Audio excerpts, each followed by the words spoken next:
Já está. Olhe, fala-vos então o grão-mestre da Confraria de Vinho Verde, o Mário Cerqueira Correia, e tenho aqui um copo de vinho verde. Começo com um brinde. É um brinde aos presentes, àqueles que gostam do vinho verde, àqueles que o fazem, àqueles que o divulgam, que o glorificam e que defendem em todas as circunstâncias. Vocês não têm copo, não têm porque não querem, porque não deve faltar aí vinho. Beba à saúde de todos. Faça favor e bom proveito. Um bom vinho verde. Pelo vinho verde, pela confraria e pelos confrades. Cumprido este ritual, vamos hoje dar início à nossa nona sessão da segunda temporada. O nosso anfitrião, já disse que é o professor Gonçalo, o moderador é o nosso ilustre Descansão Mora, que está aqui a ver, o engenheiro Manel Vieira, que é uma autoridade na matéria deste vinho verde. Olha, cá está o nosso brinde. Ele vai apresentar os produtores que hoje vão apresentar os seus vinhos. Digo-vos apenas que é a Quinta do Soalheiro de Melgaço, do Dr. Luís Cerdeira. O engenheiro Manuel Vieira depois dissertará um bocado sobre isto, sobre este produtor. E a Quinta de Cerqueiral, do Dr. Adelino Portela, que está aqui hoje representado pelo filho, o Dr. Miguel Portela. Antes, portanto, o programa vai ser um programa extremamente interessante, porque são vinhos e quintas preciosas da nossa região, da região demarcada, mas, entretanto, antes da apresentação dos vinhos, vamos hoje ter a nossa conversa com a cargo da engenheira Teresa Mota, que estão a ver ali, que já nos deliciou com uma interpretação e com uma apresentação sobre o vinho Loureiro, e ela desta vez vai abordar um tema que eu nunca vi debatido e que eu vou dizer-vos o que é, isto está no guião, as alterações climáticas e a especificidade do vinho verde. Isto é uma coisa extremamente importante. Ela vai nos dizer o que é que podemos esperar, não sei se de bom ou se de mau, por causa das alterações climáticas. Ela é uma estudiosa do vinho verde. Muito obrigada. Desculpe eu estar a amassar. E vai nos deliciar, com certeza, com a sua intervenção. Engenheira Teresa Mota, muito obrigado por mais essa sua colaboração. Eu peço que então comece a iniciar a sua sessão, está bem? Tá, sim, senhora. Quando eu puder compartilhar a tela. Faz favor, senhora engenheira. Posso compartilhar a tela? Então, ver se via aqui o iconezito. Já há bocado vi, agora não. É mesmo no meio, diz Pois compartilhar a tela. Em baixo tem pode ter em cima também. Mas tem uma setinha a apontar para cima, em baixo. Entre gravar e diz bate-papo ao chat. Não está a aparecer, não sei porquê, não está. Tem aí um bate-papo em baixo. Espera aí, eu vou ampliar, já está. Ampliei, estava muito pequenino. E agora então o anfitrião desativou por qualquer motivo. Dr. Gonçalo Marques. Tente, por favor, outra vez, desculpa. Já vai, já vai.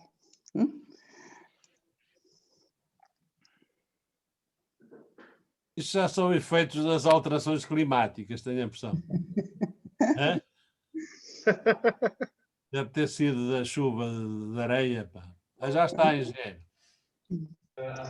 Ora bem, eu não sou nenhuma especialista nessa matéria, mas... Olá, Teresa. Quem é que entrou, que não está com a vermelha? É o Dr. Cerdeira. Como está? Peço desculpa que tive aqui uma confusão no meu São as alterações climáticas. Não se... As alterações da hora. Vamos ouvir, doutor Cerdeira, vamos ouvir a engenheira Teresa Mota, que vai começar, está bem? Desculpem, até já. Senhor, por amor de Deus. Engenheira, faça a favor. Sim, senhora. Pronto, boa tarde a todos. Estou aqui para vos falar de um tema de que não sou especialista, mas que, como o Grão-Mestre estava a dizer, é um assunto que se fala hoje muito e que eu já fui convidada para falar sobre isto pela Ordem dos Engenheiros e achei que era um tema, pronto, é um tema importante e atual e portanto, lembrei-me de voltar a trazer aqui, porque muitas vezes a divulgação destas coisas fica só confinado a um local ou um evento que existe em determinada época e que merece, se calhar, ser mais divulgado. E isto é uma forma de divulgação do nosso conhecimento sobre as coisas, e sobre o vinho e sobre a vinha.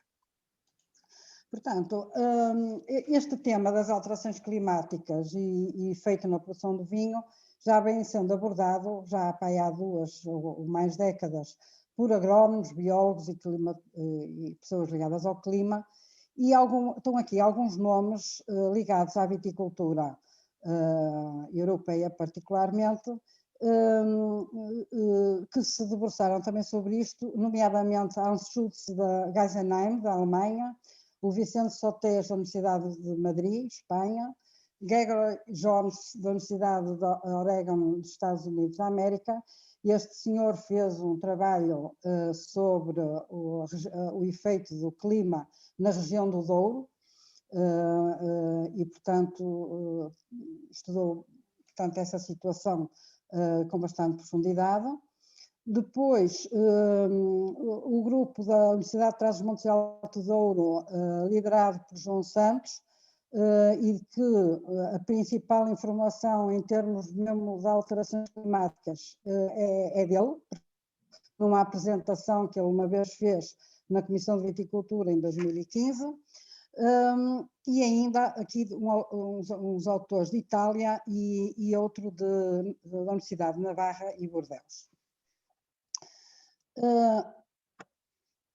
As alterações climáticas podem constituir uma renúncia à tipicidade de alguns vinhos e poderá haver risco para algumas denominações de origem protegidas. Ora bem, esse risco é mais grave se for exatamente para essas denominações de origem protegida, porque nós sabemos, outrora chamávamos DOC, não é? Agora é DOP, ou VQPRD, de qualquer maneira ela reúne ou defende, portanto, os vinhos produzidos em determinadas regiões geográficas, com bons níveis de qualidade e que traduzem não só o terroir onde eles são produzidos, como também associada a castas autóctones ou mais antigas, ou já de cultura muito antiga em determinada região.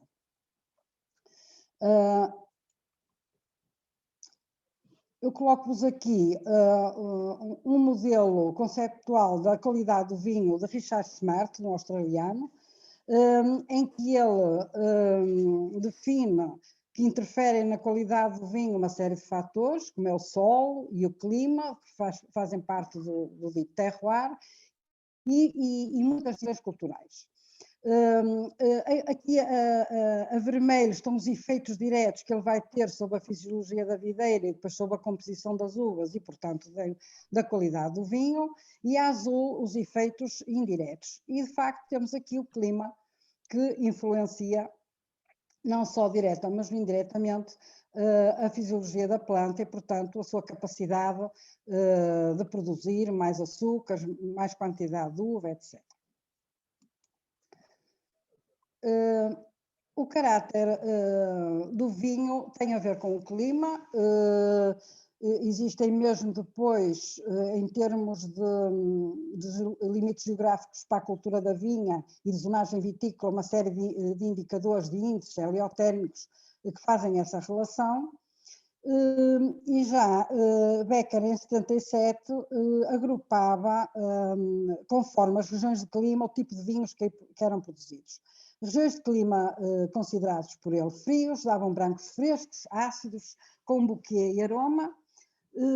Regiões de clima mais quentes, já há uma perda, o aroma perde alguma delicadeza, sobretudo nos vinhos brancos. E depois, regiões muito quentes, já dá vinhos, portanto, mais alcoolizados, curtos de paladar e já mais adequados para vinhos generosos. Vamos ver então em que é que se podem traduzir as alterações climáticas. Temos aqui um mapa em que nós podemos apreciar esta zona temperada norte e zona temperada sul, que é a zona de privilégio para a produção vitícola. No fundo, é a faixa de temperaturas médias que vai entre os 12 e os 22 graus centígrados. E podemos ver aqui nestas estrelinhas regiões vitícolas importantes, como aqui na Europa, em vários países aqui da zona do Mediterrâneo da Europa, e aqui nos Estados Unidos da América, a Califórnia, Oregon e a zona de Nova Iorque, também regiões produtoras, principalmente aqui a zona da Califórnia, que é mais importante, nesta zona temperada, onde prolifera, portanto, a vinha, as melhores regiões vitícolas. E no hemisfério sul, temos a zona temperada que abrange a América do Sul, sim, o Chile, a Argentina, o Uruguai e outros países, a África do Sul, no continente africano, e depois a Austrália e a Oceania também. O que acontecerá com a tendência de mudança climática é o seguinte, é uma migração para os polos desta zona temperada que compreende a faixa das temperaturas entre 12 e 22 graus centígrados.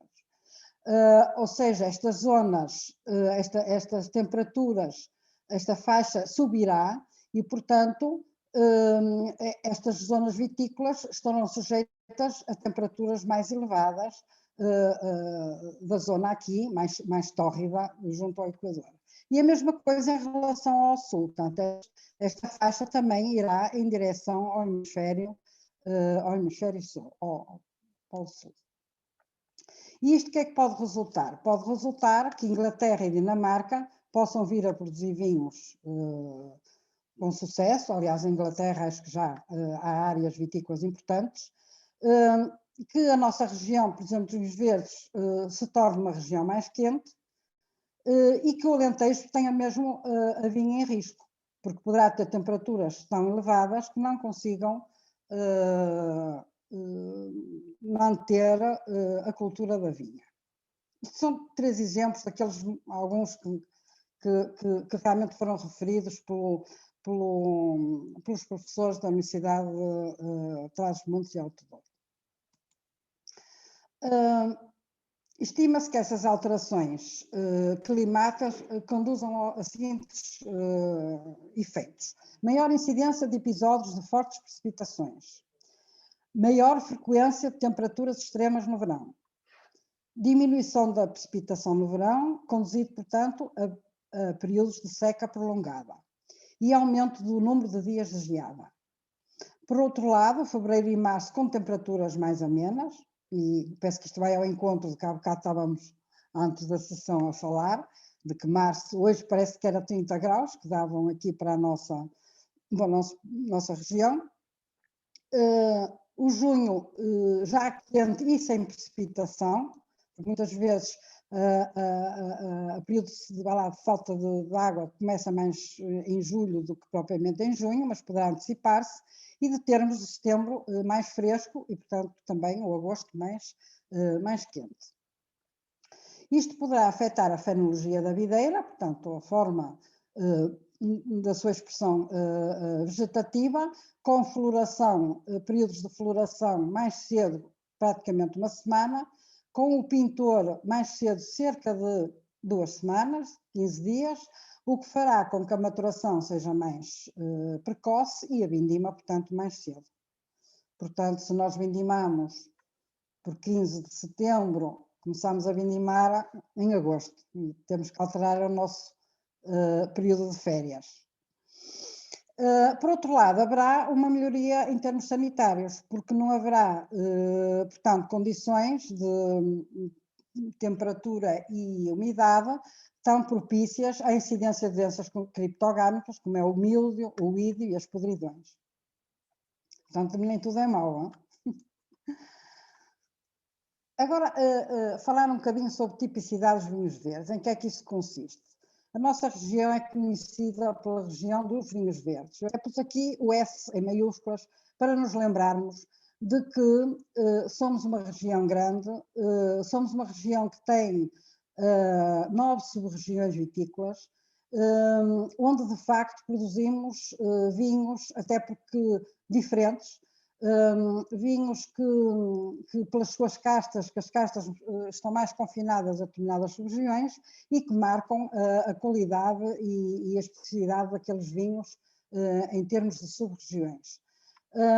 Portanto, quando vendemos sempre esta imagem de que os vinhos verdes eram leves e frescos, pouco alcoólicos, vinhos jovens, estará hoje, não estará ultrapassado, mas estará complementado com esta realidade. É que, de facto, a nossa viticultura mudou e nesta viticultura mais moderna percebemos que a região que tem potencialidades ecopedoclimáticas para produzir vinhos de graduações mais elevadas, menos ácidos e mesmo vinhos de garrafeira. E, portanto, as alterações climáticas a este tipo de situação podem mesmo vir a contribuir para manter e melhorar até este perfil de vinhos. Isto vem hoje corroborado com a mensagem que a própria organismo tutelar, Comissão de Viticultura, tem no seu site, em que diz que há um vinho verde para cada momento e, portanto, que a região é diversificada e versátil nos estilos e tipos de perfis de vinhos. E, portanto, não só produz estes vinhos, podemos chamar-lhes balá tradicionais, como produz os vinhos mais complexos, mais estruturados e que fogem, portanto, àquele primeiro. Todavia, nós também temos que nos lembrar de uma realidade histórica nossa, que foi o facto da vinha ser relegada para as bordaduras dos campos e as condições que tínhamos também de solo e clima permitiram que nós conduzíssemos a vinha nos sistemas mais altos, de tronco mais alto. E isso fez com que muitas das nossas uvas não amadureciam em condições, daí dar aqueles vinhos mais verdascos, menos de menor qualidade, mas já nessa altura havia vinhos de qualidade também, não é? Não havia só vinhos verdes fracos, já havia vinhos produzidos na região, como a gente sabe, historicamente também havia as vinhas de cepa, em que se produziam vinhos já com este segundo perfil de que hoje também gozamos aqui na região. Portanto, podemos pensar talvez que o perfil destes vinhos mais tradicionais, digamos, é que poderá talvez ser mais afetado do que esse segundo perfil.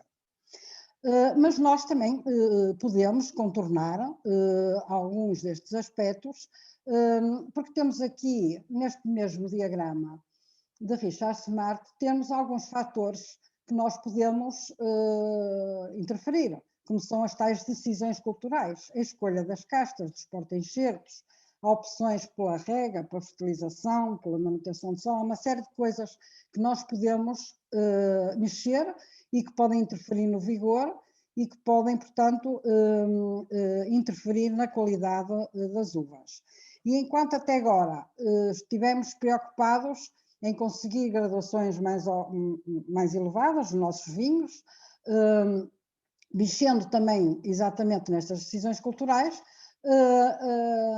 se realmente as alterações climáticas nos trouxerem uma situação ao contrário, de nos estarem a dar vinhos demasiado alcoólicos, podemos utilizar estas ferramentas para contrariar exatamente esse sentido.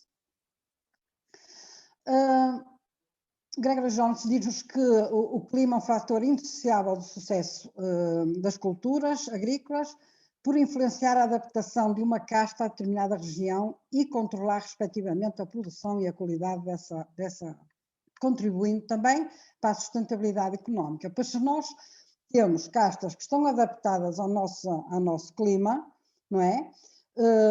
Não estamos a fazer nenhuma forçagem de uma casta que não estará tão bem adaptada e, portanto, estamos a contribuir para uma sustentabilidade económica. Não está a haver nenhum esforço crescido sobre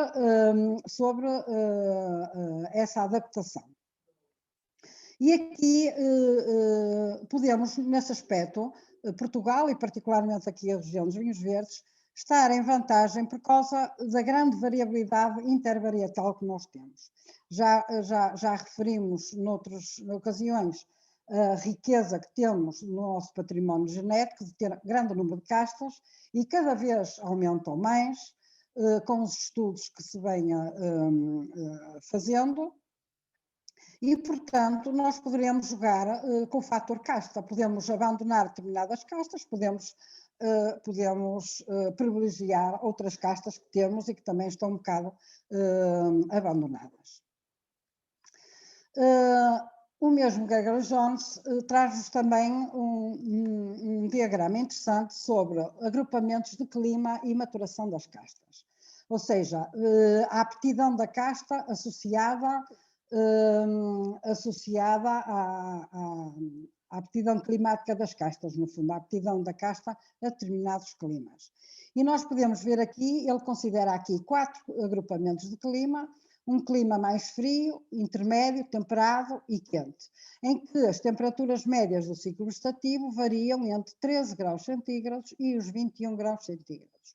E tem aqui uma série de castas que eu depois agrupei pelas mesmas cores, fazendo coincidir com estes limites destas temperaturas, e temos, por exemplo, castas como o Müller-Thurgau, Pinot Gris e Gewürztraminer, que são castas mais do norte da Europa, para a produção dos vinhos, quer de Champagne, quer dos vinhos da Alsácia, e que realmente estão adaptadas a estas temperaturas mais baixas. Depois temos já, por exemplo, o Riesling, que já tem uma adaptação ao clima considerado por ele intermédio, que vai até aos 17 graus centígrados, mas também devo-vos dizer que o tamanho deste retângulo em que está escrito cada casta corresponde à adaptabilidade, à capacidade de maturação da casta numa faixa mais larga. Portanto, enquanto o Pinot Gris é uma casta que está muito limitada aqui a estas temperaturas, o mesmo não se poderá dizer que o Riesling, que já pode apresentar maturações até aos 17 graus centígrados de temperatura média. Depois vem na segunda faixa climática intermédia, temos então o Pinot Noir, Chardonnay, o Sauvignon Blanc, Semillon, e podemos ver que aquelas castas que nós consideramos mais plásticas, ou seja, castas que têm maior adaptação, que conseguem amadurecer em mais de umas determinadas zonas, apresentam estas faixas, como é o caso do Chardonnay, que é uma casta cultivada em todo o mundo e que de facto tem uma variabilidade muito grande da adaptação climática. Depois, no regime temperado, temos Cabernet Franc, temos a Tempranillo, que é a nossa tinta Roriz ou aragonês portuguesa, Dolcetto, Merlot, Malbec, Viognier, Syrah, também com uma certa adaptabilidade, e depois no clima considerado quente temos as uvas de mesa e temos mais um grupo de castas, como podem aqui ver. Ou seja, isto poderá depois ajudar-nos a interpretar os índices bioclimáticos que existem, particularmente o índice de Winkler e do Blanc, e vermos este conceito de plasticidade das castas. Evidentemente que se nós tivermos aqui as nossas castas, poderíamos situá-las aqui, nesta zona, não é? Poderíamos ter aqui as nossas castas e também com as faixas mais estreitas ou mais largas, consoante sabemos que elas se adaptam a mais do que um clima, ou por outras palavras, conseguem amadurecer as suas uvas num espectro, portanto, mais largo do que outras. As zonas, o INCLAR considerou 5 zonas de produção vitícola, segundo o seu indicador, que não é mais do que a soma das temperaturas efetivas desde o início do ciclo vegetativo até à vindima, excluindo o zero de vegetação, que são 10 graus centígrados, e apresenta aqui uma relação entre o seu índice e o potencial para a produção de vinhos de qualidade ou menos qualidade. E então, para valores inferiores a 1371,8, ele diz que é o desenvolvimento ótimo para as castas que dão vinhos de alta qualidade. Depois, já numa faixa na região 2, de 1300 e tal aos 1600 e tal, já diz que nas encostas ainda se podem produzir vinhos de qualidade, mas nos vales já vinhos de inferior qualidade. Na região 3 já sobe até aos 1900 e já é um clima demasiado quente para a produção de vinhos finos e, portanto, mais adequado a vinhos de menor qualidade, a vinhos de mesa.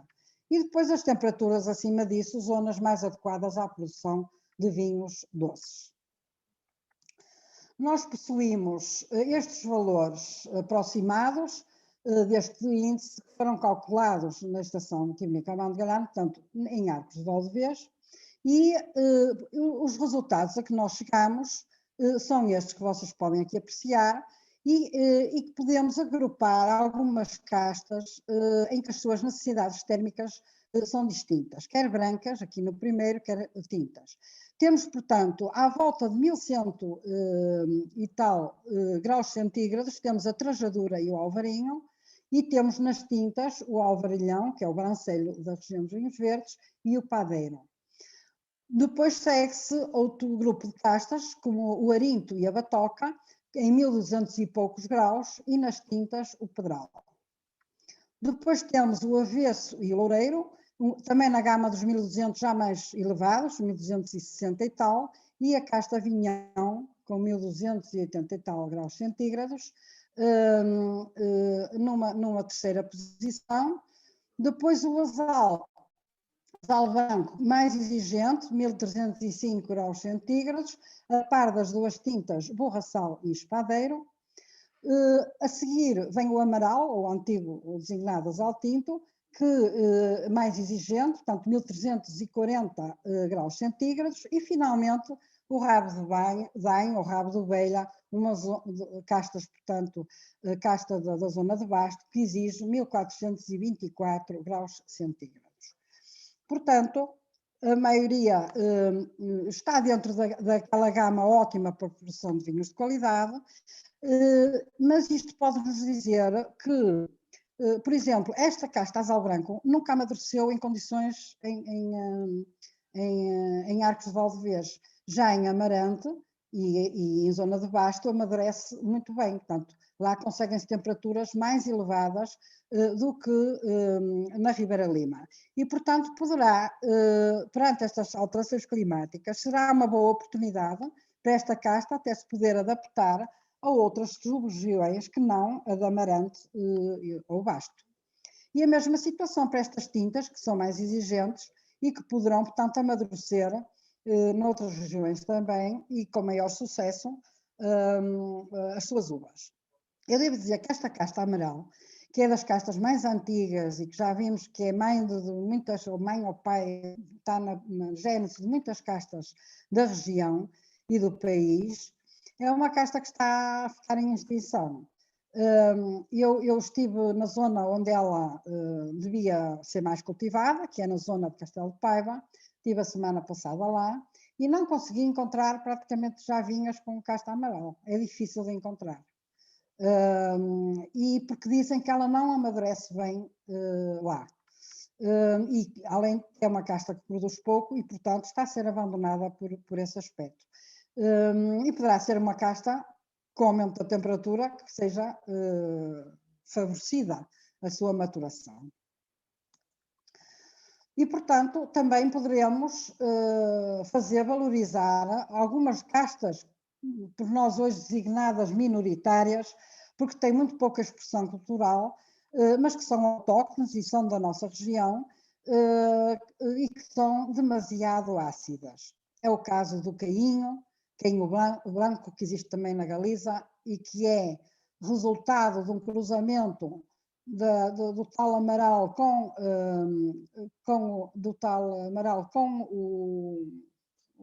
o alvarinho. Aliás, esta casta ainda tem alguma componente aromática, mas é muito ácida comparada com o alvarinho. O esganinho, que tem muito pouca expressão. O samamed, que era o nosso verdelho branco, mas que teve que mudar de nome, mas chamava-se verdelho branco durante muito tempo. E o esganoso do Ponte de Lima, que também é uma casta muito ácida. E nas tintas, o espadeiro mol, que hoje sabemos que existe, há uma identificação desta casta com o ferron em Espanha e com o Mansangue Noir em França. A casta Cesão, que é uma casta que tem de certeza como progenitor o vinhão, porque é uma casta que tem alguma semelhança com o vinhão, mas que é muito mais ácida. O milhorio, que devia-se chamar era piorio, porque tem uma acidez exageradíssima, e o próprio labrusco.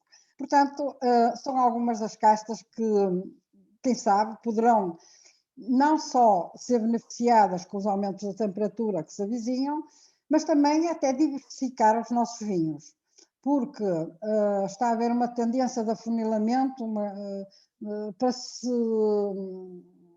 cultivarem sempre as mesmas castas: loureiro, arinto, trajadura. A trajadura está a perder bastante expressão. E nas tintas estamos a ficar pelo vinhão, quase não se está, já nem mesmo o borraçal se consegue. O espadeiro sim, porque o espadeiro, por causa dos rosados, ainda está a ser plantado, mas, por exemplo, o borraçal, encontrar uma vinha contínua de borraçal é já quase uma miragem, é difícil. As alterações climáticas, portanto, conduzem a aumentos de temperatura, aqui referidos entre 1 a 4 graus centígrados ano, aumentos do CO2, a diminuições de precipitação. Este autor, além destas condições irem acelerar o amadurecimento das uvas, elas vão afetar também a cor e possivelmente os aromas dos vinhos. Portanto, não só a adaptabilidade das castas, mas também muito essa parte componente qualitativa ligada a... Eu não sei se já estou a falar tempo demais, mas também já não falta muito. E então, o facto de irmos ter temperaturas extremas no verão, mais altas, que vão potenciar a evapotranspiração e associadas a menor queda pluviométrica, não vão impedir que haja uma plena produção das castas. E a composição aromática, que vai afetar particularmente castas, isto é um trabalho de Schultz, do alemão Hans Schultz, sobre o Riesling e o Müller Thurgau, que são ricas em monoterpenos e que são sensíveis a elevadas temperaturas. E neste gráfico ele mostra-nos que as temperaturas ideais para a síntese dos componentes do aroma varia entre os 15 e os 25 graus centígrados. E aqui na casta Riesling, aqui estas bolinhas pretas é a temperatura da película do bago e estas bolinhas brancas é a temperatura da polpa, poderão exceder, e é na película que nós sabemos que estão esses componentes aromáticos e de cor, poderão exceder esta barreira. E aqui no caso da Müller Thurgau ainda mais drástico, portanto, poderão fugir e de facto perder essa riqueza aromática. Portanto, lembramos que quer o loureiro, quer o alvarinho são ricas também em monoterpenos livres e que poderão, à semelhança destas castas, ser afetadas por essas maiores temperaturas. Mas depois há outras técnicas que nós também podemos aplicar para contornar a gravidade de certas ocorrências. Como já vimos, a introdução de outras castas, a escolha criteriosa da variedade de porta-enxerto, a adequada implantação da vinha e a capacidade de rega. Aqui estão aquelas castas que referi e mais algumas, mas realmente aquelas que eu referi são aquelas que têm mais dificuldade de maturação. Por exemplo, aqui nas tintas, estas castas são caracterizadas por ter não muito açúcar, mas do sal e o doce, mas por terem muito baixa já acidez, é uma exceção na maioria das castas da nossa região. Como se estima que aumentará o stress hídrico da videira, temos que atender na implantação da vinha ao uso de porta-enxertos desta linha de cruzamento entre os Berlandier e o Rupestre, que são mais resistentes à secura do que outros, e também temos a possibilidade da rega, desde que haja água, também é outro aspecto, portanto pode haver possibilidade de rega, mas não termos água, que acontece em muitas situações.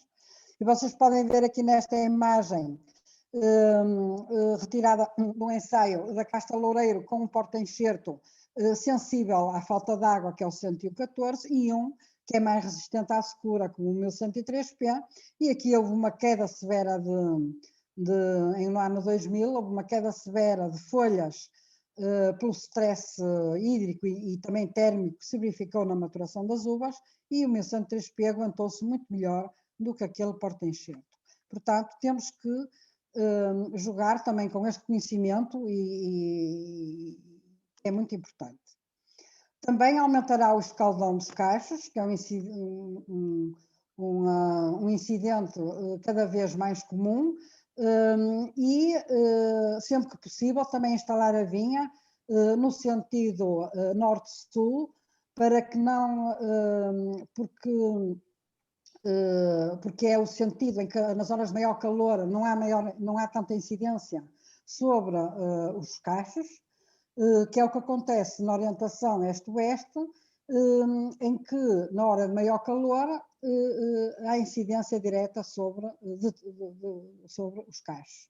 E aí também, ao praticar a desfolha, temos o cuidado de esfolhar nesses alinhamentos de vinha que estão no sentido este-oeste, de esfolhar só do lado nascente e não do lado sul, para que não haja escaldão. E também existe um tratamento... Teresa, está quase, não está? Está quase a acabar. Pronto. Está quase a acabar. E também um tratamento com caolino que protege os cachos do coisa.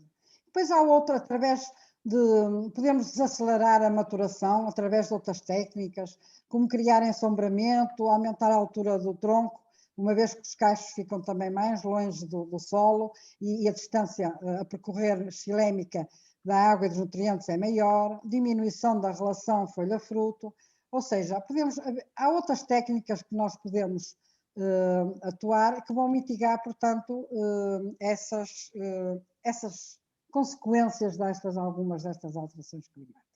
Muito obrigada. Olha, muito obrigado nós por esta lição enorme que nos deu. Penso que isto há matéria para outras intervenções deste estilo, porque acabou de dizer aqui coisas extremamente importantes. E muito obrigado, engenheira Teresa. Nada. Obrigado por esta lição que nos deu. Agora vamos passar à apresentação dos vinhos dos nossos confrades. O engenheiro Manel Vieira vai moderar a sessão e vai ele apresentar os nossos produtores. Engenheiro Manel Vieira, faz favor. A palavra é sua. Boa tarde a todos. Então, o primeiro produtor, já queria felicitar a minha colega de turma, Teresa Mota, porque deu aqui uma lição magistral. Realmente estava a precisar desta atualização dos conceitos deste problema muito grave que nos está a surgir das alterações climáticas e realmente ela fez o ponto da situação de uma maneira muito, muito completa e muito didática. De Depois, naturalmente, haverá algumas perguntas, eu tenho uma, mas se calhar fica para o fim. Agora, acho que vou dar a palavra ao Luís Cerdeira, que já é a segunda vez que vem cá, que é uma pessoa que está sempre com ideias na cabeça para evoluir e para criar coisas novas. Portanto, se calhar já está a pensar na sua cabeça que tipo de soluções é que vai assumir no futuro para combater as alterações climáticas. Ele até outro dia descobriu que faz tecidos com o bagaço do vinho, do alvarinho, de maneira que não há pessoa mais indicada para falar sobre isto. Portanto, Luís Cerdeira, a palavra é tua. Obrigado, um abraço a todos. A verdade é que também gostei muito da apresentação da Teresa e, na realidade, vai de encontro àquilo que nós sentimos globalmente, é que há necessidade de atualizarmos constantemente o nosso conhecimento e de colocarmos também nestes gráficos, como a Teresa o fez, as nossas variedades, até porque no nosso caso nós estamos a introduzir uma variedade de fora de uma maneira muito incipiente ainda, que é o Pinot Noir, e verificamos que o Pinot Noir tem uma adaptabilidade nos vinhos verdes muito boa na área atlântica, sendo menos adaptável nesta fase na zona, por exemplo, onde nós estamos, Monção e Melgaço. Assim como, por exemplo, o Loureiro, que temos agora uma área onde nós vamos investir, explorar o conhecimento na área no Loureiro, e não tenho dúvida que a zona atlântica é muito melhor do que a sub-região do Monção e Melgaço, onde nós estamos inseridos, e que está bem adaptada ao alvarinho. Por isso acho que cada variedade, no fundo, deve crescer e deve aproveitar da melhor maneira o clima em que ela está e se calhar cingir-me aqui um bocadinho. Eu não sei Manuel Vieira, eu não sei quanto tempo tenho e se querem que eu aborde mais o caso concreto dos vinhos que trago hoje, se calhar aproveitando um bocadinho a apresentação da Teresa, mais direcionada para as alterações climáticas, e posso falar um bocadinho daquilo que estamos objetivamente a fazer quanto a isso. Se calhar posso-me focar nisso mais, porque assim estamos a falar do mesmo tema. Gostava que me orientasse só. Acho bem. Faz isso. Em princípio, tens 20 minutos e aproveita como achares melhor. Ok. A verdade é que nós, pegando neste assunto das alterações climáticas, nós temos ligação com uma fundação, que é a Porto Protocol, da qual somos também parte integrante, somos membros fundadores, e que no fundo nos traz uma preocupação para isto, que tem a ver essencialmente com as alterações de temperatura na parte noturna. Isto porquê? Nós reparamos que, efetivamente, a amplitude térmica na nossa região, além do que estava a falar a Teresa muito bem na apresentação, que o clima é se calhar mais... temos mais picos, se calhar hoje temos temperatura, no dia de hoje concretamente, temos temperaturas muito altas e não é costume neste mês, mas o que nós sentimos é que efetivamente há uma menor amplitude térmica durante a maturação. O que é que isto significa na prática? Que temos noites mais quentes. Ao ter noites mais quentes, o que acontece é que a degradação dos ácidos, a degradação do ácido málico está relacionada com o acumulado de temperaturas, e temperaturas acima dos 30 graus, corrijam-me se não estou correto, mas penso que é esse o valor. E o que acontece é que quando a noite é mais fria, a degradação dos ácidos começa mais tarde durante a manhã, e então nós vamos ter uma menor degradação desse ácido. Enquanto que, se a temperatura da noite não arrefece tanto, atingimos mais rápido essa temperatura durante a manhã e vamos ter maior degradação dos ácidos málicos. Se compararmos, por exemplo, a nossa região com o Alentejo, o sul do país, isso é por demais evidente, onde as noites no Alentejo, no sul do Alentejo, são muito mais quentes do que as nossas noites, e a amplitude térmica é muito menor.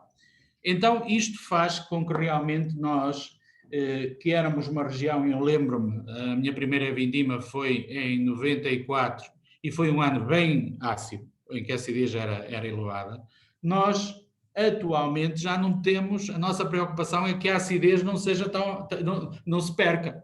Porquê? Porque efetivamente há esta alteração climática, a degradação dos ácidos é maior e este efeito tem tendência para ser incrementado. Qual é a solução que nós temos no nosso território para isso? Nós temos uma solução muito fácil, que é subir em altitude. Antigamente o alvarinho na sub-região de Monção e Melgaço era plantado até aos 200 metros. Aliás, lembro perfeitamente quando o meu pai plantou a primeira vinha e nos primeiros produtores era quase um sacrilégio existir vinhas de alvarinho acima dos 200 metros, porque diziam que era o limite máximo para que houvesse um equilíbrio entre os ácidos e os açúcares. E hoje em dia nós temos vinhas para o soalheiro granite que são plantadas, que é um dos vinhos que tenho em prova, nos 400 metros. Plantamos este ano uma vinha, e isto se entrássemos na competição da mais alta do mundo, não sei se não é a mais alta do mundo da Alvarinho, porque está a 1100 metros, mas não é isso que nós queremos. O que é que nós queremos? Nós queremos testar, efetivamente, os limites e nós queremos criar conhecimento. Não vamos já pensar que essa vinha vai nos dar uvas que serão, se calhar, um supra-sumo do Alvarinho, mas vai nos ensinar, e já nos está a ensinar. As videiras sobreviveram no primeiro ano, os ciclos são completamente diferentes. Neste momento ainda não temos uma única folha nessa vinha e na zona ribeirinha, na zona do vale, já temos 4 folhas, portanto é muito mais tardia, e isto vai fazer com que realmente tenhamos conhecimento e tenhamos uma aprendizagem diferente. Falando concretamente dos vinhos, isto ajuda-nos também no nosso portfólio e faz com que realmente consigamos explicar a casta alvarinho com diferentes dimensões.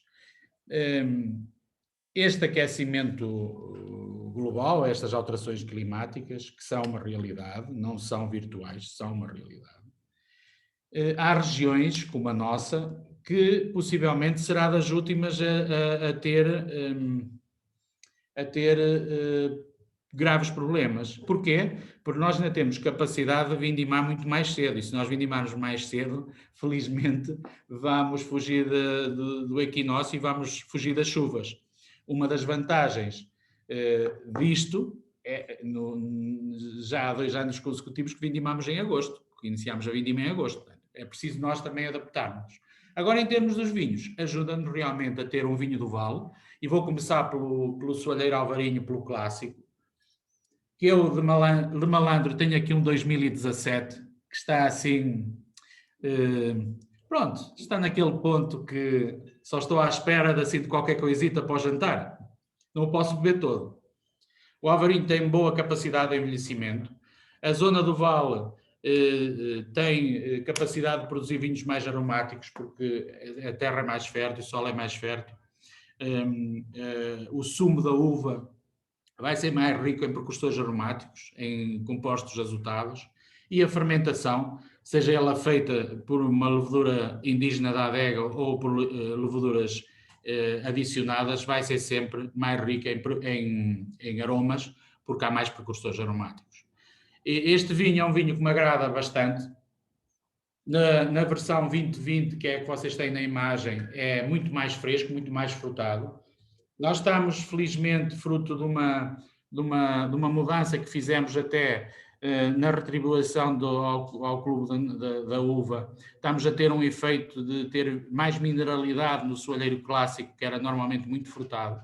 E porquê? Um efeito muito bom é que nós não distinguimos pelo álcool, os nossos produtores, não pagamos pelo álcool. Então, o que é que acontece? Muito simples.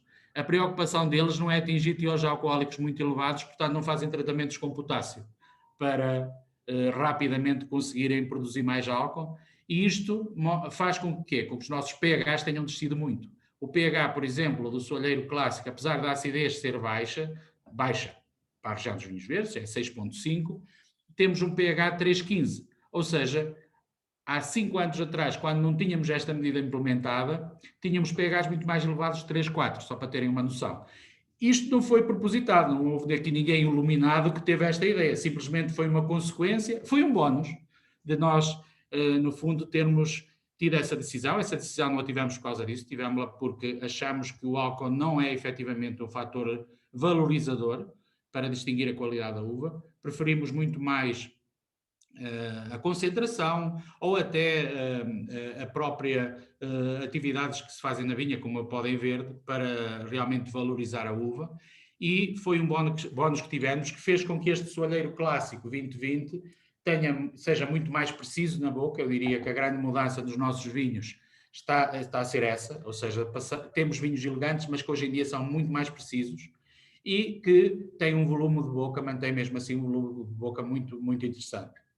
O 2020, se vocês quiserem, podem beber já, sempre sugeria marisquinho ou peixinho grelhado, mas podem guardar durante 20 anos, por isso comprem 3 paletes de vinho cada um, porque durante esses 20 anos têm que realmente guardar e ir abrindo algumas garrafas, e isto também ajuda em tempo pós-Covid, ou pré-Covid, ou no meio do Covid, ajuda os produtores e pronto, temos sempre essa vantagem. Em relação ao segundo vinho, e eu ia fazer a prova por esta ordem, é o Soalheiro Granite. O Soalheiro Granite, na verdade, foi algo que surgiu no soalheiro como uma resposta a um perfil de uvas diferente que tínhamos e, na verdade, Melgaço, na sub-região de Monção e Melgaço tem uma transição para a montanha que começou a ser plantada com alvarinho e que veio ser, no início eram os patinhos feios do alvarinho, ou seja, das uvas, aqueles que tinham sempre a vindima mais tarde, as uvas menos interessantes, entre aspas, para álcool, mas que hoje em dia assumem uma parte muito importante no soalheiro, porque é a parte onde tem a frescura, a acidez, onde essa acidez é mais elevada, e como os solos são menos profundos, o Soalheiro Granite vai ser um vinho muito mais preciso no nariz, muito menos frutado, muito menos aromático, e na boca, como ele é seco, completamente seco, zero açúcar, vai ser preciso, ácido, como tem que ser, e nós como fermentamos a 22 graus, e aí sem leveduras inoculadas, porque senão a fermentação ocorria em meia dúzia de dias, vamos ter um vinho um pouco diferente, ou seja, ele não é tão expressivo, se calhar não é tão consensual porque é menos aromático, mas do ponto de vista gastronómico vai-nos ajudar, se calhar com comidas mais fortes, talvez um peixe gordo, comida no forno, uma fatia de pizza, pronto, é só para falar assim de alguma coisa menos saudável e pronto. Mas acho que hoje vou beber mesmo é o 2017 à noite, ok? Por fim, trouxe o Terra Mater. O Terra Mater é um vinho um pouco diferente. Aliás, este vinho tem mudado de colheita para colheita. Na primeira colheita, 2014, foi um vinho muito austero, muito, diria, quase batemos com o nariz na parede e tivemos ali no limite do vinho ser super vegetal. No limiar entre o defeito e a virtude, que às vezes nestes vinhos pouco interventivos temos esse risco. Hoje em dia assume já mais consensualidade em termos de aroma, é um vinho que tem sempre um toque um pouco mais vegetal, um vegetal fresco. É um vinho que não tem filtração, por isso, se vocês quiserem beber o vinho limpo, tem que o deixar de cantar no frigorífico. Se deixarem de um dia para o outro no frigorífico, o sedimento que tem vai ficar no fundo e o vinho fica super limpo. Se, como ele tem este depósito, se agitarem a garrafa, vão ter um vinho que tem alguma turvação. E, no fundo, aqui nós queremos, e a própria marca, cuja a paternidade foi da minha mãe, foi ela que inventou a marca, e quando ela disse a marca nós fomos logo registar, porque realmente é o território, é a mãe terra, a terra-mãe. E este vinho, no fundo, expressa também o potencial que temos nas uvas de viticultura biológica. Em 2019 assumimos a certificação biológica também nos vinhos, embora nós tenhamos 12 hectares em agricultura biológica já desde 2007. Portanto, é algo que já é antigo no soalheiro, só que nunca tivemos, digamos, eu diria, nunca vimos o biológico como uma família nos vinhos, mas hoje em dia ele assume essa diferença. É como ter espumante, vinho branco, vinho tinto, vinho rosado e temos vinho biológico. Ou seja, claramente é uma família e nós também quisemos no soalheiro ter 2 vinhos nesta família, que é o soalheiro Terra Mata e o soalheiro Nature, que é vinificado sem adição de sulfitos. É um vinho diferente, espero que gostem, sinceramente, que o descubram. É um vinho muito elástico, ele permite encontrar uma panóplia muito grande de gastronomia. Normalmente é um vinho que é usado sempre acompanhado pelo sommelier, ou sempre explicado, porque um vinho que tem este tipo de perfil, em que tem depósito, deve ser explicado. Não é um vinho propriamente de estar numa prateleira, vou simplificar, de um supermercado, em que as pessoas até podem achar estranho que o vinho seja assim. Deve ser comunicado e nós gostamos que os vinhos também tenham essa parte cultural, essa parte da explicação. E é isto. Eu sinceramente, Arnaldo... Teresa, depois gostava muito que me enviasse a apresentação, só para não se esquecer, porque gostei muito mesmo. Obrigado, Luís. Para cá eu também queria. Eu fui primeiro, eu depois posso reencaminhar. A segunda. Obrigado, Luís. Sempre na onda, sempre a caminho de descobrir novas coisas e de novas aventuras no mundo do vinho. Depois vamos falar, mas agora vou dar a palavra, como isto já está um bocadinho atrasado, vou já passar a palavra ao Miguel Portela, da Quinta de Sequeiral, para ele fazer a apresentação dos seus vinhos e depois no fim, naturalmente, vai haver perguntas a todos. Eu gostaria também de fazer uma pergunta a ti. Miguel Portela, se faz favor. Obrigado. Toma a palavra. Obrigado, agradeço o convite para estar novamente presente neste espaço, saudar todos os que estão aqui conosco. Alguns já conhecerão, mas eu farei aqui uma breve apresentação da Quinta e dos seus vinhos. Eu faço parte da família que produz os vinhos de Sequeiral. Nós estamos na sub-região de Lima, mesmo em cima do Rio Lima, na margem direita, freguesia de Oliveira, em Arcos de Valdevez. E dedicamos-nos à produção de vinhos verdes, das castas Loureiro, Trajadura, Arinto e Vinhão. A Quinta pertence à família Cerqueira de Mel desde o início da segunda metade do século XX, e o vinho esteve sempre presente na Quinta, na altura, em ramadas, nas bordaduras que circundavam os campos de milho que eram cultivados por caseiros. Só a meados da década de 90, já sob a liderança da família de Melo Portela, portanto os meus pais, é que a vinha é reconvertida com técnicas de plantação mais moderna e, portanto, e com um foco 100% dedicado ao vinho verde. Daqui à criação de uma adega e ao processo de unificação e à criação de uma marca foi um instante, mas como perceberão, se foi a meados da década de 90, nós somos um vinho, como os vinhos verdes, muito jovem, uma marca ainda muito, muito nova. Fizemos recentemente um quarto de século, portanto estamos ainda a dar passos de um jovem. A par disto tudo, na última década, face às valências que a própria Quinta possui uma azenha perfeitamente funcional, pesqueira de Lampreia. Aliás, diria que houve um convite para a Lampreia da última vez que eu aqui estive presente, mas o confinamento continua-nos a não permitir reunir, mas faço como fazem as melhores estâncias turísticas, um voucher a largo mais 6 meses para cá virem. Não será Lampreia, será certamente outra iguaria gastronómica aqui da região, entretanto passa o tempo da lampreia, mas estendo novamente esse convite a todos os que nos estão... Fica registado. O convite já existia, eu só estou a prolongar a essência do convite.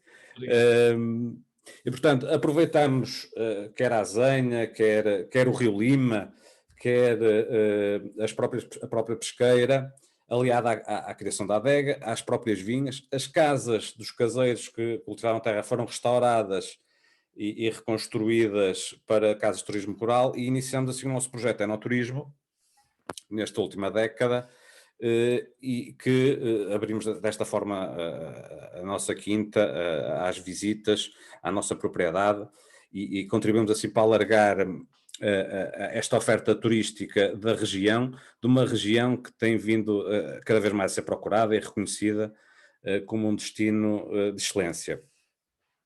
Em termos de projetos, não estamos parados. Efetivamente, recentemente adquirimos outra quinta também na sub-região do Lima, nas freguesias de Jol da Madalena e Refóis do Lima, um pouco mais interior, não tão em cima do rio como esta, um pouco mais interior do Rio Lima, e que estamos em fase de aumentar a nossa capacidade produtiva e de recuperar e replantar novas vinhas nessa quinta. Iniciamos também este ano um novo projeto que será a nossa primeira experiência num espumante vinho verde, que selecionamos 1000 litros de um vinho base da Casta Loureiro. Eventualmente numa próxima vez poderei vir cá apresentá-lo. É o nosso objetivo, quando fazemos as experiências, fazermos as coisas com a seriedade que elas exigem, e portanto estamos a trabalhar para apresentar esse produto aos nossos clientes e amigos num futuro próximo. Passando aqui à apresentação dos vinhos e podendo ver já aí o vinho Cerqueiral branco, dizer que todo o processo é acompanhado pelo nosso enólogo engenheiro Pedro Magalhães. Todos os nossos vinhos são acompanhados por ele. O Cerqueiral 2020 é um blend de 3 castas, onde predomina naturalmente o loureiro, típico da nossa região, mas também composto por a casta Trajadura e Arinto. É um vinho com uma gradação alcoólica de 12,5 graus. O Luís falou há bocado no pH, este é um vinho com pH anda ali nos 3,10 sensivelmente, tem este aspecto límpido, cor citrina, o aroma frutado e floral, estas notas de frutos cítricos e florais características das castas, principalmente o loureiro. Portanto, tem um sabor harmonioso e persistente. Só que uma parte, o nosso mercado, a nossa dimensão, e este é o vinho que nós produzimos em maior quantidade, é muito virado para a própria região. Os nossos, digamos assim, os nossos clientes, os nossos consumidores concentram-se muito aqui no Concelho, Arcos de Valdevez, Concelho de Braga, Ponte de Lima, Ponta Barca. Estamos muito aqui focados na região, até em face da nossa dimensão. Não invalida que a gente não venda e entregue em todo o país continental, por contacto connosco via e-mail, telefone ou Facebook, e fazemos efetivamente também alguma exportação pontual, mas mais naquele sentido de exportar para a diáspora portuguesa, que é aquela que mais procura, se calhar aquele mercado, o mercado da saudade do produto português e da terra, e portanto, mas o grosso da nossa produção é efetivamente, digamos assim, bebida aqui à nossa volta, à volta da nossa quinta. Passando para o segundo vinho, é o Cerqueiral Rosado 2020, é o nosso monocasta vinhão feito método bica aberta, tem uma graduação alcoólica em volta dos 13,5 graus, tem um aspecto naturalmente com esta cor rosada, com um aroma também ele frutado a frutos vermelhos e silvestres. É um sabor que pensamos que está bem equilibrado, é persistente, macio, combina bem aqui a acidez com os açúcares do vinho. Pensamos que é aqui muito interessante, muito equilibrado. É o vinho mais recente destes 3 que vos apresento, Começámos a produzi-lo há cerca de 6, 7 anos, salvo erro, mas tem tido uma procura crescente, efetivamente, e temos vindo a aumentar a nossa capacidade produtiva para acompanhar essa crescente procura do mesmo. Por último, o último vinho que tinha aqui para vos apresentar era o vinhão, o Cerqueiral Tinto Monocasta, também é o vinhão, se calhar o mais típico aqui da região de Arcos de Alvez e Ponte Lima.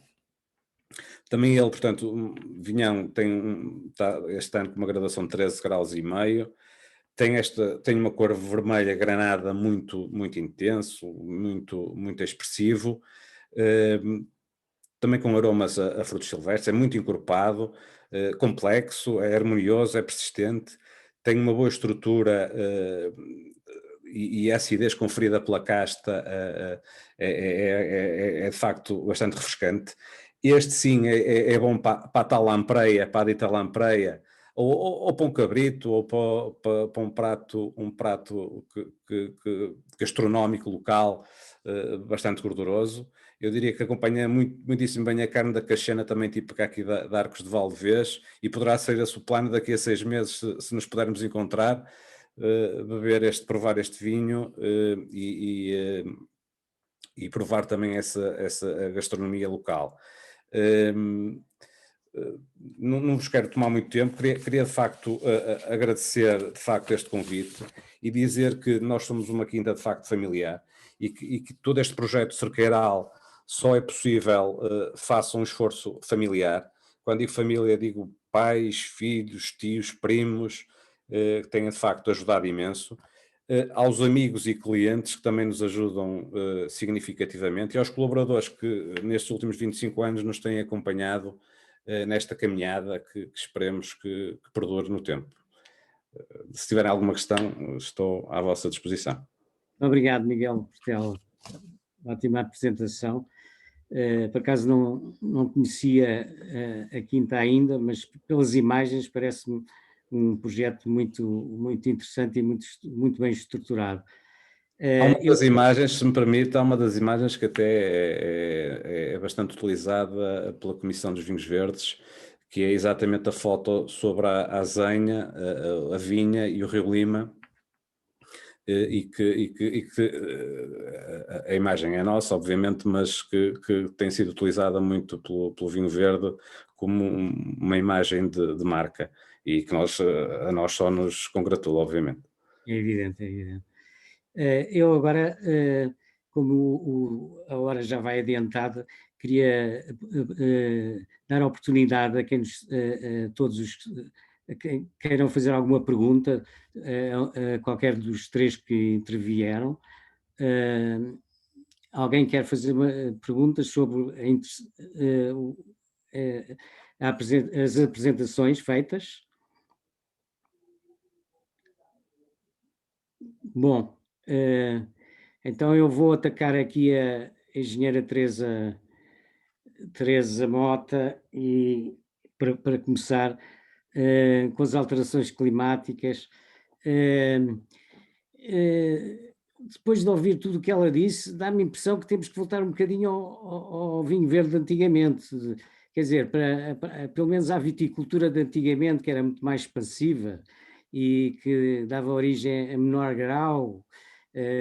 Tivemos que abandonarmos as bordaduras e fomos para os terrenos planos. O vinho também se alterou.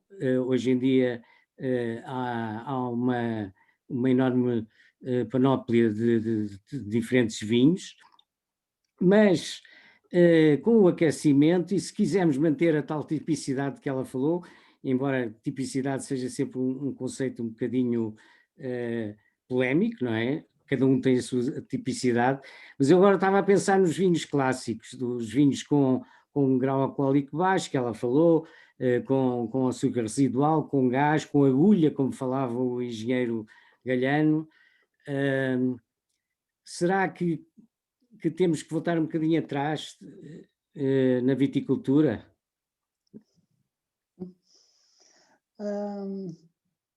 Mas, é assim, eu acho que voltar atrás em termos de sistema cultural, acho que não. Temos que, até porque economicamente só é possível explorar a cultura se for a vinha extreme e mecanizada, porque a mão de obra de facto pesa muito, principalmente a mão de obra nas operações da poda e da vindima. Mas... Eu, quando disse voltar atrás, era entre aspas. Sim, eu Quer sei. dizer, aproveitar esse Eu sei que não vamos pôr de uma maneira moderna. agora outra vez as videiras a correr, a trepar pelas árvores acima. Mas de facto, como eu adiantei um bocadinho na parte final, há todo o manuseamento de coberto vegetal que está nas nossas mãos, aproveitá-lo no sentido no melhor, no sentido que nós pretendemos. Por exemplo, a rega. A rega é muito próximo da vindima, é considerada uma prática que diminui, portanto, a qualidade, porque dilui os açúcares e se calhar fazê-lo vai ser uma prática que nos possa garantir essa frescura ainda dos vinhos que estejam a perdê-la, não é? Sei lá, é um exemplo. E pronto, sei lá, se nós até agora temos estado a privilegiar uma boa relação folha-fruto, portanto, que haja folhas fotossinteticamente ativas, verdes, até à maturação, para que haja essa aquisição ótima de açúcares. E se calhar teremos que ou reduzir a sebe, ou motivar algum ensombramento, algum vigor, induzir algum vigor quando estávamos a tentar controlá-lo para que não houvesse melhores condições de maturação. Ou seja, quase que podemos ir manuseando essas técnicas culturais conforme o nosso objetivo, não é? Se tivermos de facto, claro, já não falando nas castas, porque isso, nós evidentemente que não queremos perder o nosso loureiro, nem as potencialidades ou as características que tem a nossa casta loureiro. Estar a substituir por outro. Agora, podemos também partir para vinhos menos alimentares, portanto, vinhos com mistura de castas, e que poderá até aí trazer alguma diversidade de vinhos, não é? Porque quando eu estava a dizer introduzir outras castas, não será propriamente para substituir as que nós temos, porque as nossas são consideradas de qualidade, mas será para melhorar o conjunto, não é? Fazer um lote diferente daquele que estamos agora habituados a fazer. Bem, mesmo a propósito, porque eu queria perguntar ali ao Luís Cerdeira, ele a certa altura referiu-se ao Pinot Noir, portanto uma casta que não é habitual na região dos vinhos verdes. Gostava de perguntar o que é que tem sido as suas experiências com essa casta e o que é que ele vê nessa casta de positivo para a região dos verdes e do Alvarinho em particular. No nosso caso, nós achamos que os rosés de qualidade, os rosés secos, têm um futuro muito grande pela frente. Aliás, é um mercado emergente e o Pinot Noir, pela forma como ele como ele é composto em termos de taninos, são taninos não muito agressivos. É uma casta que naturalmente tem pouca cor, é uma casta que se adapta bem, em primeiro lugar, para fazer rosés de grande qualidade. E até, no nosso caso, já temos experiências com o vinhão, em que fazemos junção dos dois, e parece-me que funciona bem, é uma casta perfeita para isso. Em termos de tintos, é mais complicado. Nós temos ensaios com uma vinha que tem cerca de 20 anos, e aí já precisamos de ter, enquanto que este com rosados são vinhas mais jovens, e onde a produção por hectare até é bastante interessante, são altas, são produções altas. No caso dos tintos, aí a situação já é mais dúbia e eu acho que já temos que ir com um bocadinho mais de cuidado. Nós este ano fizemos 2 ensaios com Pinot Noir para tinto, dessa tal vinha mais velha, e pronto, temos, aí ainda não tenho a certeza. Quanto ao rosés e para vinho base de espumante, não tenho dúvida que se adapta muito bem aos vinhos verdes. O que é que ela traz? Aligeira os taninos do vinhão. Eu gosto de vinhão, gosto muito de vinhão como tinto, aliás, eu não fosse eu minhoto, não é? E não gostasse de lampreia, mas o vinhão tem alguma limitação no consumo local. Daí que tem uma vantagem, o vinhão é uma casta que nos rosados, apesar de ter bastante cor, se comporta muito bem do ponto de vista aromático. Nós temos que trabalhar o lote, como a Teresa falava, acho que é um dos segredos, é trabalhar o lote e, sobretudo, tentar tirar o perfil dominante da parte dos taninos do vinhão, porque a parte aromática é muito boa em termos de rosados, é a experiência que nós temos. Nós fazemos brancos em geminho de uma forma um pouco diferente, porque nós fazemos lote com vinho branco, com alvarinho, e portanto, permite-nos utilizar a casta vinhão, porque a casta vinhão é bastante corada, mas permite-nos utilizar a casta vinhão, permite-nos utilizar a casta Touriga Nacional, que temos plantada em Monção e Melgaço, permite-nos usar o Pinot Noir, isso é mais fácil. Mas, digamos, o panorama que temos é este. Para rosados, objetivamente sim. Para tintos, eu acho que ainda não temos conhecimento suficiente para dizer alguma coisa. Obrigado, Luís. Entretanto, a hora já vai avançada. Há alguma pergunta? Alguém quer dizer? Vou colocar uma pergunta rapidamente à senhora Teresa Mota, relativamente às alterações climáticas e que me deixou um bocadinho preocupado. Eu percebi que, tanto quanto percebi, esta alteração da temperatura nos trópicos vai fazer com que Portugal também venha a ser afetado. Embora a região dos vinhos verdes não seja tão rapidamente, e portanto, aparentemente, ainda temos aqui algum tampão pela frente e temos um conjunto de ferramentas que podemos ir deitando mão para ir gerindo a situação. Mas o Alentejo, aparentemente, não está nas mesmas circunstâncias, ou seja, a situação não parece ser tão cor-de-rosa como aqui para o norte. O que é que se prevê que possa acontecer com o Alentejo, efetivamente? Porque, aparentemente, estas ferramentas que nós temos aqui para mitigar a situação, para o Alentejo, se vier a verificar este panorama de alteração tão drástica das temperaturas, isto pode não ser assim tão simples.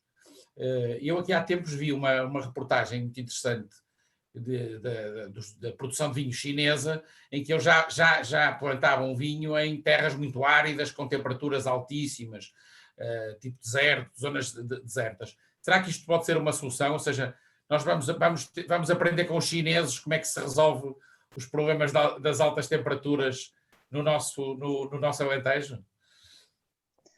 Não sei, é difícil. Já disse, de facto, que é uma região mais vulnerável, não é, a estes aspectos.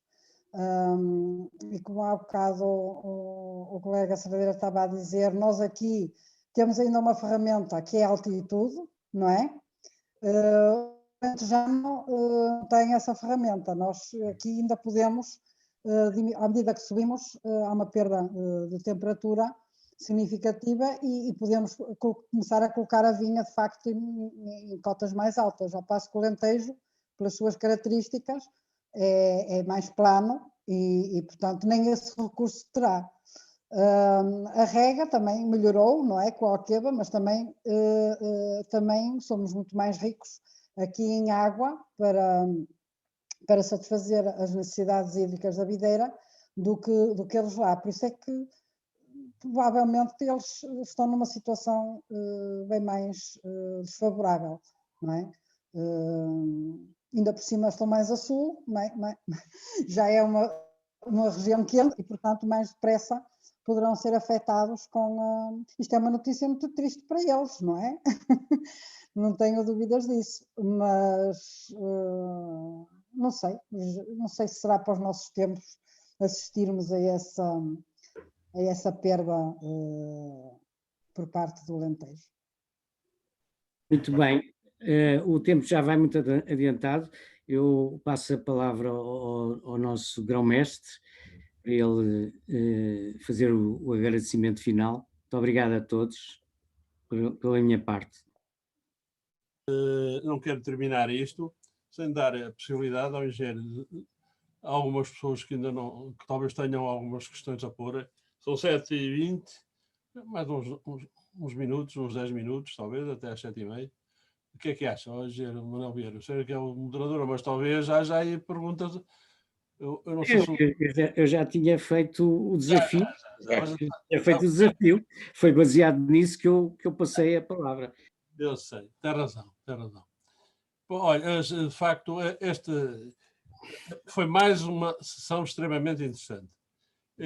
Esta lição que a engenheira Teresa Mota nos deu a todos é uma lição para de facto, para se guardar, para se encaixilhar.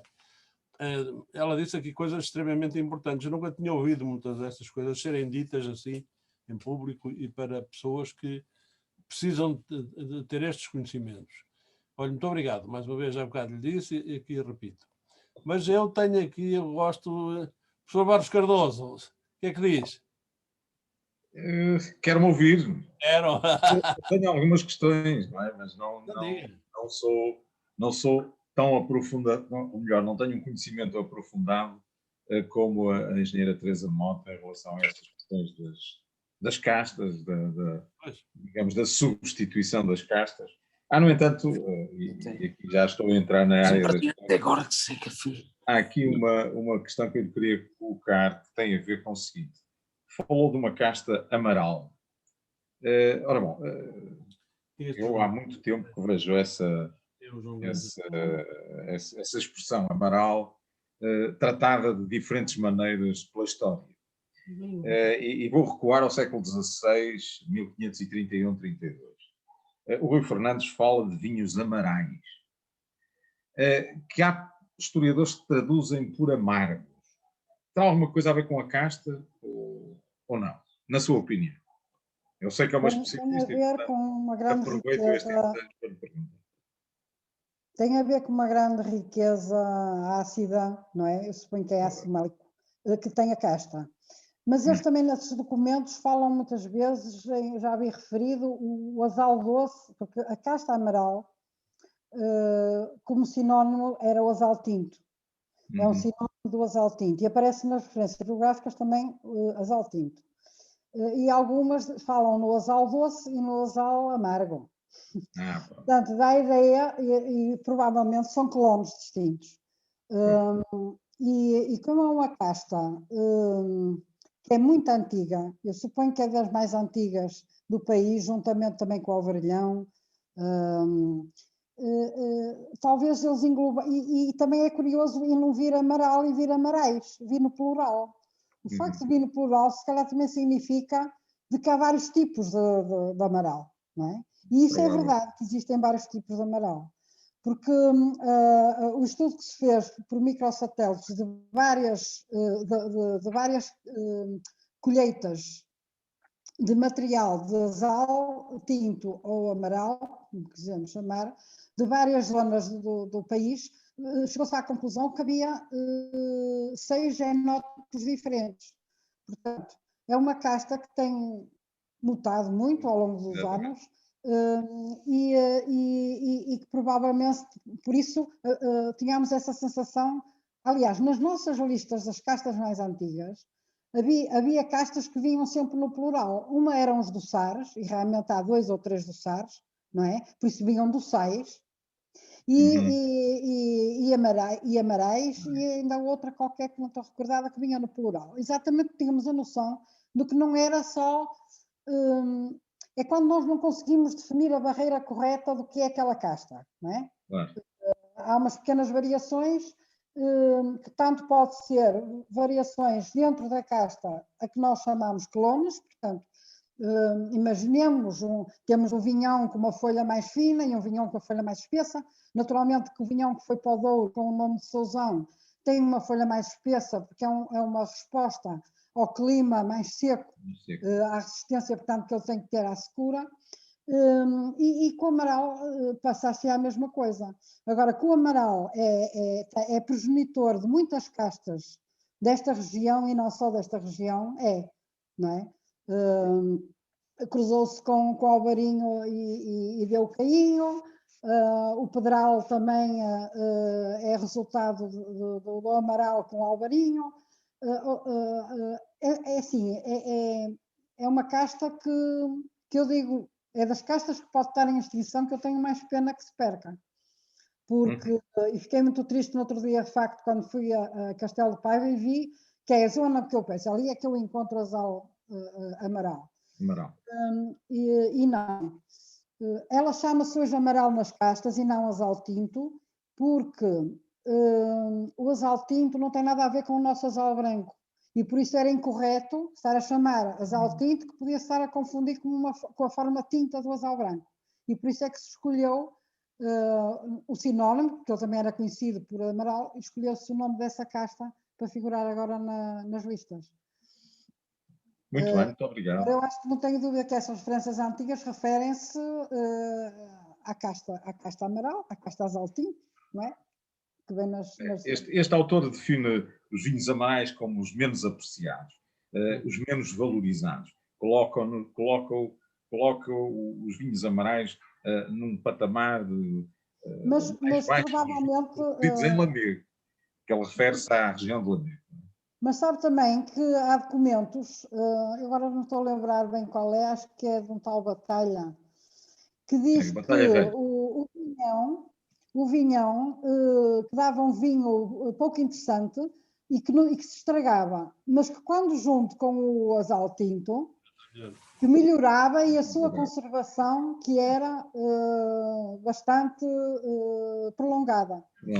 A própria riqueza em ácido permite que de facto ele, em composição com outras castas, tivesse esse contributo, não é? Conservação dos vinhos e que se não se estragassem, porque pronto, antigamente não se usavam sulfurosos nem nada para conservar os vinhos e naturalmente a acidez era um aspecto importante para a conservação dos mesmos, não é? Muito obrigado e mais uma vez parabéns pela sua magnífica exposição e pela oportunidade, porque é um assunto que está aí para nos fazer falar e conversar. Digamos, o movimento das isobáricas que estão a alterar o mundo dos vinhos. Se me permite, senhor engenheiro Manuel Vieira, só mais um comentário relacionado com a Quinta do Cerqueiral, que eu não conhecia também e fiquei muito agradado com a exposição que foi feita. E percebi que está em desenvolvimento um projeto enoturístico nessa propriedade do engenheiro Manuel Portela, penso que é assim que se chama. Miguel Portela. Peço desculpa, Miguel Portela. Tem mal. Mas li Manuel. Força do hábito, há mais Manuéis que Miguéis, provavelmente, e por isso. Bom, mas eu queria lhe falar do seguinte, aproveito esta oportunidade e peço desculpa por estar a fazê-lo desta forma. Esse seu projeto enoturístico digamos, é recente, não é? Disse-me que tem cerca de 10 anos, não é? Sim, iniciou há cerca de uma década. Pronto. Exatamente. Eu estou a colocar vou fazer uma proposta em direto que tem a ver com o seguinte. Aqui a Faculdade de Ciências da Universidade do Porto tem, todos os anos, um mestrado europeu em funcionamento, que se chama WinTour. Não sei se já ouviu falar disso ou se alguma vez me falaram disso. E esse mestrado europeu, de resto nós visitamos a adega de Ponte de Lima quase todos os anos, precisamente por causa desse mestrado europeu. Os alunos, no âmbito desse mestrado, têm obrigatoriamente de apresentar um trabalho sobre uma quinta que visitem e que esteja já com projetos de enoturismo em desenvolvimento ou que estejam a preparar os seus projetos de desenvolvimento no âmbito do enoturismo. E eles fazem não só uma apreciação, que depois é cotada em termos de classificação pelos docentes respectivos, mas também apresentam obrigatoriamente uma série de propostas que podem agradar ou não aos proprietários que estão a desenvolver esses projetos. Acresce que este mestrado é sempre constituído por 25 alunos, nem mais nem menos, porque o financiamento é elevado, porque são alunos de 25 nacionalidades diferentes, desde o Oriente até ao norte da Europa. Temos dentro deste grupo 25 alunos de 25 nacionalidades diferentes. E a proposta que eu lhe deixei é esta. Estaria disponível para receber um destes grupos quando chegar à altura própria? Eu suponho que isto é para outubro, novembro do próximo ano. Com certeza que sim, e diria que já fizemos com a Universidade do Minho, com alunos de mestrado de várias nacionalidades também, situações muito semelhantes. Portanto, efetivamente, coloco-me à disposição caso queiram. Eles não amassarão muito, andarão por aí, ou dois. Vão conhecer. Eu adoro que me deem. Miguel, se me permites. Vão conhecer muito bem a gastronomia de Porto. Nós temos, aliás, o professor é capaz de conhecer, nós temos a trabalhar connosco uma pessoa do Intur. Hello, professor. How are you? Olá. Está a trabalhar connosco desde agosto e temos neste momento em curso uma tese de mestrado na área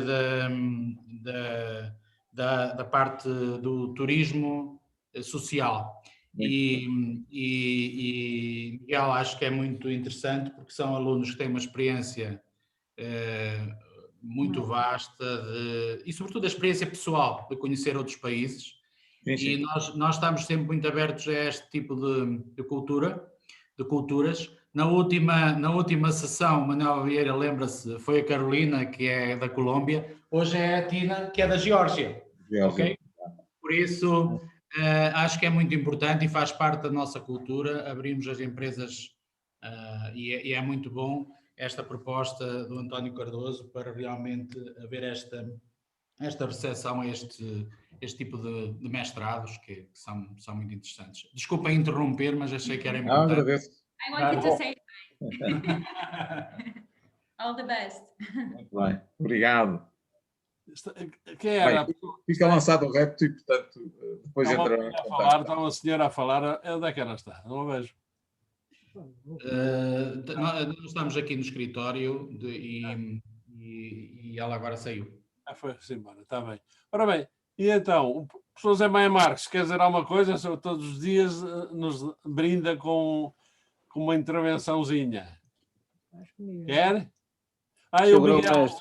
O professor Vítor Teixeira parece que tinha pedido a palavra. Obrigado, desculpem lá.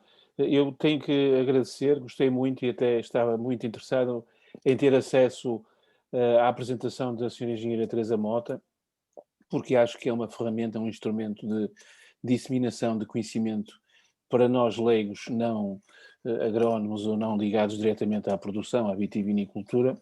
Acho que é um documento que nos pode dar uma série de ideias e conceitos e conhecimentos. Eu gostei bastante, dou-lhes os meus parabéns e também a propósito, lançando aqui apenas assim umas 2 ou 3 ideias sobre a questão de produzir vinhos na China.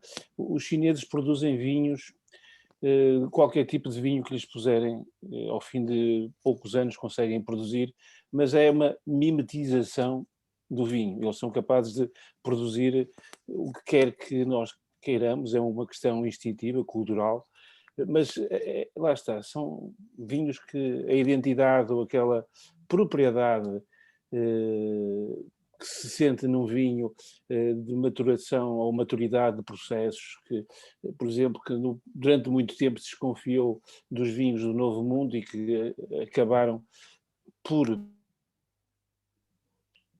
Mas eu não, do que eu conheço, não é assim nada propriamente especial. Se me permitem, chega. E já agora, a vinha mais alta do mundo é no Tibete, 3.760 metros de altitude.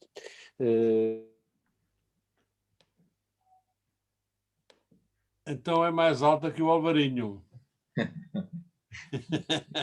Não tenho dúvida, não tenho dúvida. Estava a brincar, ok? Estava a brincar. A própria Argentina tem vinhas muito mais altas que as nossas, não é preciso ir ao Tibete. Eu sei.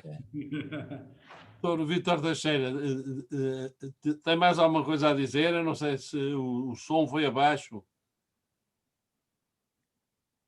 Vou passar a palavra ao professor Zé Marques, que ele ia dizer não sei o quê. Depois voltamos assim, se for preciso. Houve aí um problema com o seu som. O professor Zé Maia Marques, que ia dizer alguma coisa e eu depois tirei-lhe a palavra. Peço desculpa. Ia dizer que acho que foi mais uma sessão brilhante pelos oradores e brilhante pelos conteúdos. Foi trazido aqui este aspecto das alterações climáticas, que é um aspecto multifacetado, que precisa de ser um bocadinho mais baralhado e voltado a dar, não é? Isto tem sido tratado assim a níveis muito altos, e eu desconfio sempre quando as coisas são tratadas a nível muito alto. Está o professor Barros Cardoso a ouvir-me. O primeiro livro que eu li quando entrei na faculdade, da primeira disciplina que tive, que foi pré-história, foi um livro chamado Arqueologia Pré-Histórica. Naquela altura era tudo em francês, não havia nada em português. Exatamente. E esse livro, que era de uma autora francesa muito conceituada, que eu depois acabei por ouvir mais umas palestras dela em Paris, mostrava-nos claramente o panorama climático desde há 400 ou 500 mil anos para cá. E, portanto, estas coisas, agora, alterações climáticas, primeiro era aquecimento global, depois não houve aquecimento, e então passaram a chamar de alterações climáticas, porque também ouvi um grande especialista em Bordeaux dizer, há 35 anos, que o mar iria subir 1 centímetro por ano. Ora, passados os 35 anos, não subiu nem 1 centímetro. Portanto, isto são tudo coisas que precisam de ser estudadas, e nós temos que ter aqui uma certeza. Nós vivemos, de há milhões de anos para cá, entre períodos glaciares e períodos interglaciares. Independentemente de haver homem ou não haver homem, porque quando se extinguiram os dinossauros não havia homem, e foi uma profunda alteração climática que os extinguiu. Entretanto, há 10 mil anos que nós começamos a desenvolver-nos. Porquê 10 mil anos? Porque foi há 10 mil anos que acabou a era glaciar e que nós entramos numa zona de clima ameno. E, portanto, podemos desenvolver-nos, podemos semear as coisas, podemos dar origem à agricultura e podemos até plantar a vinha, que era uma coisa que até aí não existia da forma que nós a conhecemos hoje. Portanto, o que eu quero dizer com isto é que eu não nego que não haja alterações climáticas, antes, pelo contrário, tenho a certeza que há, mas como dizia o amigo do soalheiro, e também a engenheira Teresa Mota, não será para as nossas, penso eu, para as nossas gerações, aquele problema do Alentejo. Agora que nós vamos, os nossos netos, vão um dia acordar e esta zona toda vai estar coberta de neve, isso não tenho dúvida nenhuma. E que passado 10 ou 15 mil anos vão voltar a acordar e isto vai estar outra vez tudo florido, também não tenho dúvida nenhuma. O que eu espero é uma coisa, é que o vinho não morra. Isso é o mais importante. Hoje no Canadá, vi uma coisa há relativamente pouco tempo. Eles aproveitaram uma mina, uma coisa enormíssima, e fizeram o maior banco de cereais do mundo. O que significa que se neste momento todos os cereais se extinguissem, eles tinham lá capacidade para fazer reprodução.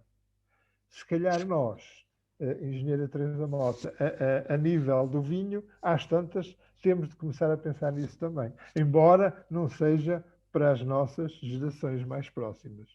Obrigado a todos por mais uma lição e mais uma demonstração dos magníficos vinhos que nós fazemos e das potencialidades que nós temos. Muito bem. Engenheiro Manuel Vieira, eu tomei a palavra, mas será que é um moderador, pá?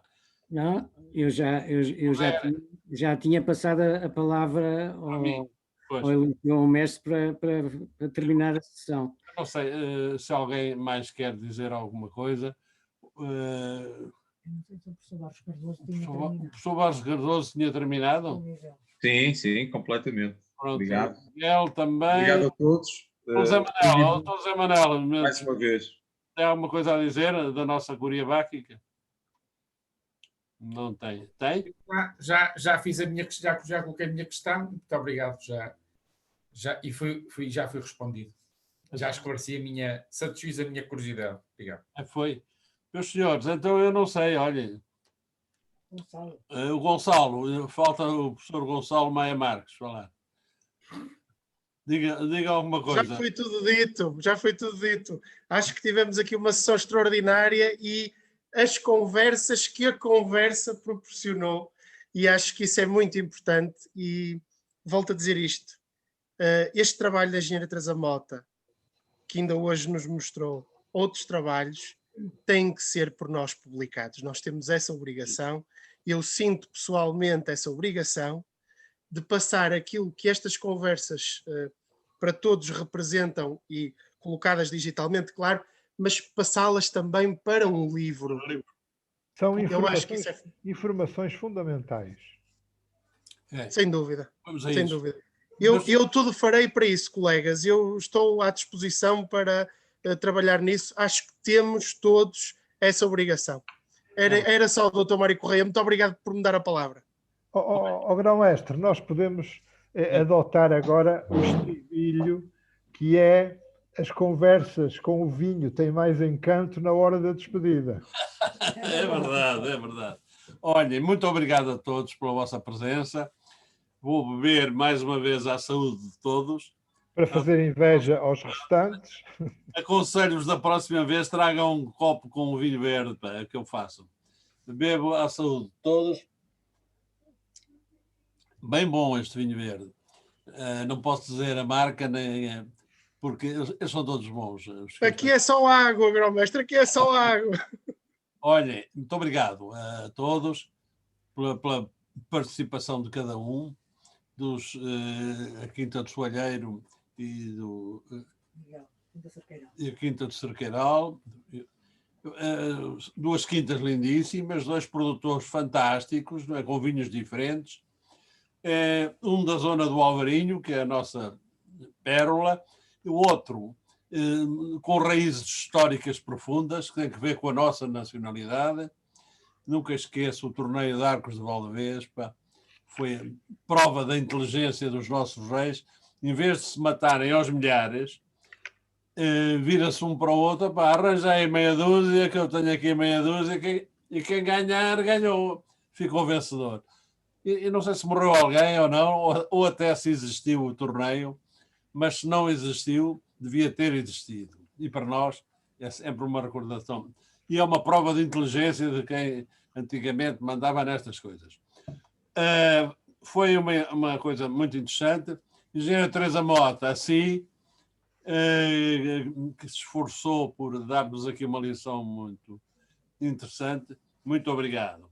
A si e aos outros produtores que aqui estiveram. E a todos os que assistiram. E também cumprimentos para aqueles que vão assistir ainda pela gravação. Dentro de minutos, esta sessão está gravada no YouTube, no Facebook, portanto podem rever esta lição, as lições que aqui foram dadas. E agora despeço-me até daqui a 8 dias, onde teremos uma nova sessão, mais uma quarta-feira, às 18 horas, com 2 produtores e as conversas com, digo ao professor Zé Maia Marques, de facto isto tem mais encanto na hora da despedida. Muito obrigado por todos. Despeço-me. Obrigado. Tudo bom. Boa Páscoa. Boa Páscoa. É verdade. Boa Páscoa. Sim, dentro do possível. Deus, então. Muito obrigado.